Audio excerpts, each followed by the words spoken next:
the lateral side of the leg, and is the more superficial of the two muscles. It arises from the head and upper 2/3 of the lateral surface of the body of the fibula, from the deep surface of the fascia, and from the intermuscular septa between it and the muscles on the front and back of the leg, occasionally also by a few fibers from the lateral condyle of the tibia. Between its attachments to the head and to the body of the fibula there is a gap through which the common peroneal nerve passes to the front of the leg. It ends in a long tendon, which runs behind the lateral malleolus in a groove common to it and the tendon of the peroneus brevis, behind which it lies. The groove is converted into a canal by the superior peroneal retinaculum, and the tendons in it are contained in a common mucous sheath. The tendon then extends obliquely forward across the lateral side of the calcaneus, below the trochlear process and the tendon of the peroneus brevis, and under cover of the inferior peroneal retinaculum.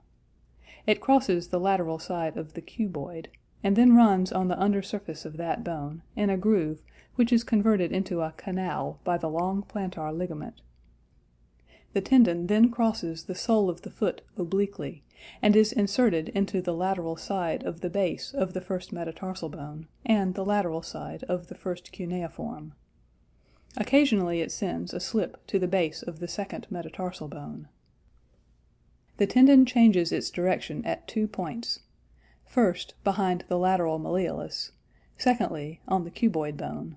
In both of these situations the tendon is thickened, and in the latter a sesamoid fibrocartilage, sometimes a bone, is usually developed in its substance. The peroneus brevis lies under cover of the peroneus longus, and is a shorter and smaller muscle.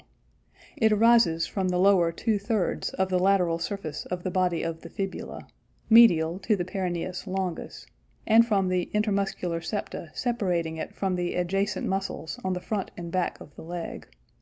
The fibers pass vertically downward and end in a tendon which runs behind the lateral malleolus, along with, but in front of, that of the preceding muscle, the two tendons being enclosed in the same compartment, and lubricated by a common mucous sheath. It then runs forward on the lateral side of the calcaneus, above the trochlear process and the tendon of the peroneus longus, and is inserted into the tuberosity at the base of the fifth metatarsal bone on its lateral side. On the lateral surface of the calcaneus, the tendons of the peronei longus and brevis occupy separate osseo-aponeurotic canals formed by the calcaneus and the peroneal retinacula. Each tendon is enveloped by a forward prolongation of the common mucous sheath. Variations. Fusion of the two peronei is rare.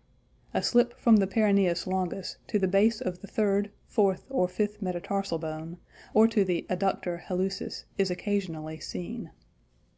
Peroneus accessorius, origin from the fibula between the longus and brevis, joins the tendon of the longus in the sole of the foot. Peroneus quinti digiti, rare, origin lower fourth of the fibula, under the brevis, insertion into the extensor aponeurosis of the little toe. More common as a slip of the tendon of the peroneus brevis. Peroneus quartus, 13%, Gruber, origin back of fibula between the brevis and the flexor hallucis, insertion into the peroneal spine of the calcaneum, peroneocalcaneus externum, or, less frequently, into the tuberosity of the cuboid, peroneocuboideus. Nerves. The peronei longus and brevis are supplied by the fourth and fifth lumbar and first sacral nerves through the superficial peroneal nerve. Actions.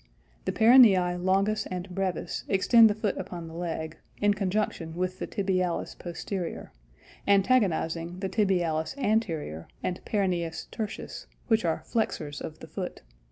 The peroneus longus also everts the sole of the foot, and from the oblique direction of the tendon across the sole of the foot is an important agent in the maintenance of the transverse arch. Taking their fixed points below, the peronei serve to steady the leg upon the foot.